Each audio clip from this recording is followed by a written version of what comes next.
अस्सलाम वालेकुम। उम्मीद करती हूँ आप सब खैरियत से होंगे। मैं हूँ नीलम असलम। सबसे बड़ी बात ये कि लंदन में स्लेवरी का निज़ाम आने जा रहा है।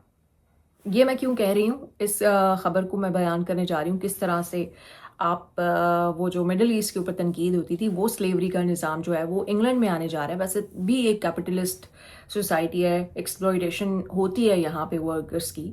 हर तरह से जॉब मार्केट, जो भी फाइनेंशियल इस वक्त सिचुएशन है, जो भी चैलेंजेस हैं, लेकिन स्लेवरी इसको मुकम्मल तौर पर, वो जो एक कफ़ील सिस्टम है ना कि आप कफ़ील की मर्ज़ी के बगैर कुछ नहीं कर सकते, वो सिस्टम जो है वो इंग्लैंड में आने जा रहा है। कैसे आना जा रहा है, ये मैं आपको इस वीडियो में बताने जा रही हूँ। जिन लोगों ने अब तक चैनल सब्सक्राइब नहीं किया, वो चैनल सब्सक्राइब कर सकते हैं और अपना फीडबैक आप कमेंट्स में दे सकते हैं।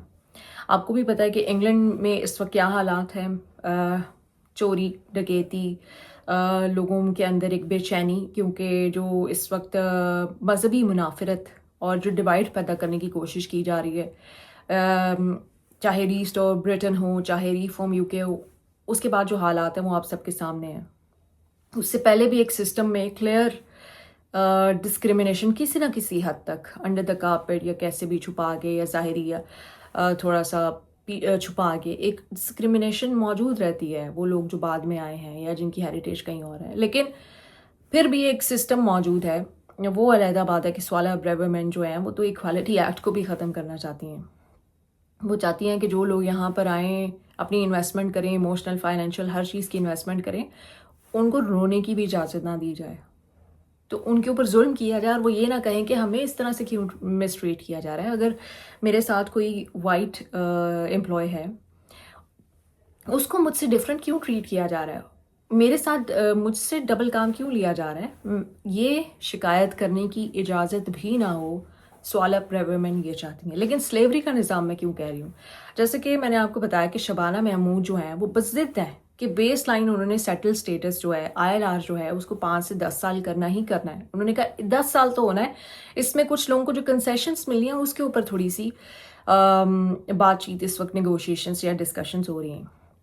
तो मोस्टली लोगों के लिए 10 साल ही होगा। वो बहुत ज़्यादा जो लोग शायद अर्निंग कर रहे हैं उनके लिए शायद कम हो। अभी तक तो खैर, अभी तक जो इतलात आ रही हैं उसके मुताबिक तो यही है कि वो बेसलाइन 10 साल करके ही छोड़ेंगी। वो लेबर की जो है ना जैकेट में रिफॉर्म यूके की मेंटालिटी रख के ही करेंगी। खैर, स्लेव, जब आप एक इदारे में, अगर किसी ने आपको स्पॉन्सर किया, आपने 5 साल काम करना है, बड़ी मुश्किल से आप, कैसा भी इन्वायरमेंट है, टॉक्सिक है, जैसा मर्जी है, और यहाँ पे भी टॉक्सिक इन्वायरमेंट होते हैं। वो इंग्लैंड में भी टॉक्सिक एटमॉस्फेयर होते हैं वर्क प्लेसेस के। इंग्लैंड में भी एक्सप्लॉयटेशन होती है। इंग्लैंड में भी ऐसा होता है कि आपकी सैलरी इंक्रीमेंट्स नहीं लगते, परफॉर्मेंस की बेस पे नहीं लगते, बहुत सारी चीज़ें होती हैं। यहाँ पे बहुत सारा कुछ गलत होता है। हर बंदा केस करने नहीं पहुंचा होता, हर बंदे के पास इतना टाइम नहीं है, इतनी एनर्जी नहीं है, इतने रिसोर्सेज नहीं है कि वो केस करता फिरे। स्पेशली वो लोग जो किसी दूसरे मुल्क से आए होते हैं, उनको तो समझने में ही ये सारा सिस्टम थोड़ा टाइम लग जाता है। तो वो 5 साल रो धो के जैसे भी गुजार लेते थे, उसके बाद उनको ILR मिल जाता था। फिर वो जॉब छोड़ के कुछ और जॉब पे स्विच कर लें या कुछ भी कर लें। अब अगर आप 10 साल करेंगे एक टॉक्सिक वर्क प्लेस पे, अगर आपने 5 साल लगाने थे, अब आप 10 साल लगाएंगे, आपके पास 2 ऑप्शंस हैं। या तो कोई और जॉब ढूंढें जो कि इस जॉब मार्केट में अवेलेबल ही नहीं है आपके लिए, और इस थ्रेशोल्ड के साथ कोई आपको जॉब देने को राजी नहीं है। एम्प्लॉयर्स आजकल लोगों को वर्क परमिट्स नहीं दे रहे, कोई किसी को जॉब स्पॉन्स, वो कहते हैं जी ब्रिटेन में ही ढूंढें, ब्रिटेन से बाहर कोई नहीं आएगा। चाहे क्वालिटी पे कॉम्प्रोमाइज़ होता है तो हो, तो नए लोगों के लिए वैसे ही यहाँ पे स्पेस कम हो रही है। जो ऑलरेडी मौजूद है वो किसी वजह से इस सिस्टम में फंस गए हैं कि 5 साल बाद हम ILR के करीब हो जाएंगे। उनको अब 5 साल नहीं, उनको 10 साल लगेंगे। 10 साल तक कंपनी ने आपको वीज़ा दिया है, वो आपकी सैलरी बढ़ाए ना बढ़ाए, वो जितना मिनिमम वेज रेट, वो चंद जो सेंट्स हैं वो बढ़ते हैं, उससे ज़्यादा कंपनी ना बढ़ाना चाहे, इन्फ्लेशन के मुताबिक ना बढ़ाना चाहे, तो आप कुछ नहीं कर सकते। कंपनी आपको खड़े खड़े निकाल दे, आप कुछ नहीं कर सकते। थोड़ा बहुत आप उसको चैलेंज कर सकेंगे, कंपनी अपने 100 मसाइल बता देगी कि जी हमारे पास अब जगह नहीं है, थ्रेशोल्ड बढ़ गया, जो भी।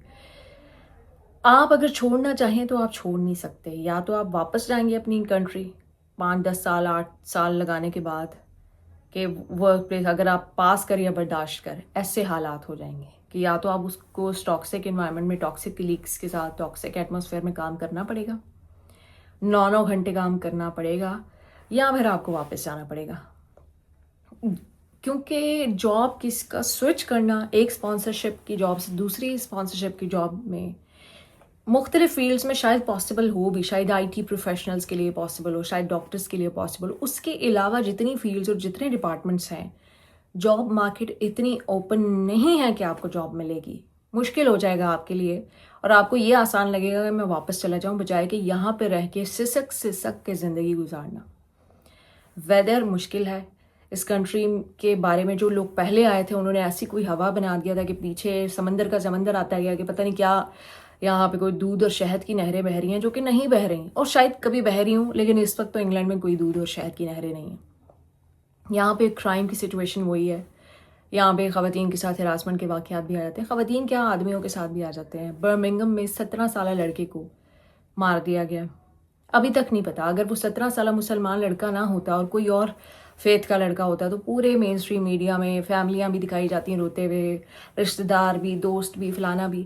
لیکن وہ چونکہ مسلم فیتھ ہے تو بس کوئی خاص خبر نہیں. پولیس کر رہی ہے چپ کر کے انویسٹیگیشن. پولیس کی انویسٹیگیشن میں بھی سالوں لگ جاتے ہیں. پہنچے گی کسی نہ کسی دن اپنے منطقی انجام تک، جب تک بہت دیر ہو چکی ہوگی. تو کرائم کی سچویشن بھی ٹھیک نہیں ہے. کاسٹ آف لیونگ کرائسس بھی موجود ہے. ایجوکیشن کا سٹینڈرڈ بھی دن بدن نیچے سے نیچے آتا جا رہا ہے.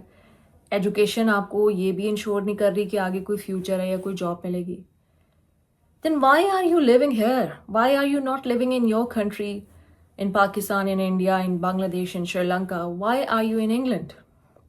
آپ تو ایک بہتر زندگی کے لیے آئے تھے، ایک بہتر اسٹینڈرڈ آف لیونگ کے لیے آئے تھے. اگر وہ اسٹینڈرڈ آف لیونگ ہی آپ سے چھین لیا گیا، بیماری میں آپ NHS جائیں گے، وہاں ویسے ہی آپ کو جب تک کہ آپ مرنے والے نہیں ہوں گے آپ کو جو ہے وہ ڈاکٹر کا ٹائم ہی نہیں ملے گا. یا تو آپ کی آخری سانسیں چل رہی ہوں، مر رہے ہوں آپ، پھر بھی آپ یہ کہیں گے نہیں سانسیں چل رہی ہیں تو ٹھیک ہے، اس کا مطلب ابھی یہ اور کچھ پل جی سکتے ہیں تو ہم کیوں پہنچے، جب سانسیں رکیں گی تبھی آئیں گے. اس طرح کی صورتحال کے لیے آپ 10 سال کیوں لگائیں گے؟ اس سے انگلینڈ کی اکانومی کا نقصان تو ہوگا ہی ہوگا، وہ تو ان کی آنکھیں کھل جائیں گی 4-5 سال میں. لیکن انڈیویجول لیول پہ فیملی ٹو فیملی لوگوں کا کتنا نقصان ہوگا، جو انہوں نے پلان کیا ہوا ہے، جو انہوں نے انویسٹمنٹ کر چھوڑی ہے، وہ کتنا نقصان ہوگا، اس کا اندازہ لگانا کوئی مشکل نہیں ہے. آپ کے بھی کوئی دوست ہوں گے جو ہوں گے اور آپ سوچ سکتے ہیں کہ ان کی زندگیاں کس حد تک متاثر ہونے والی ہیں. اور یہ سلیوری کا جو امپلائر کو آپ نے پاور دے دی ہے، 10 سال کی جاب دے سکتا ہے تو دے گا، نہیں تو آدھی جاب دے کے واپس بھیج دے گا، ایکسپلائٹ کرے گا. ان کو پتہ ہی پھنس گئے ہمارے پاس. وہ سلیوری والا نظام یہاں پہ واپس آ چکا ہے.